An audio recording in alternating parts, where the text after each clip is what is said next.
सिंधी समाजातील परमपूज्य सद्गुरू स्वामी शांतीप्रकाश महाराजांच्या 120व्या जयंतीनिमित्त राज्यभरातील सिंधी समाजाच्या वतीनं विविध सामाजिक उपक्रम राबवण्यात आले। गांधीनगरमध्येही सिंधी समाजाच्या वतीनं रक्तदान शिबिर घेण्यात आलं। या शिबिराला उत्स्फूर्त प्रतिसाद मिळाला। शिबिरात सुमारे 702 बाटल्या रक्त संकलन झालं।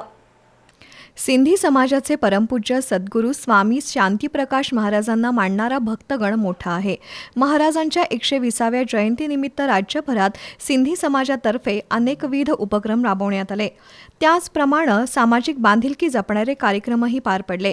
गांधीनगरमधील सिंधी समाजाच्या वतीनं रक्तदान शिबिराचं आयोजन केलं होतं।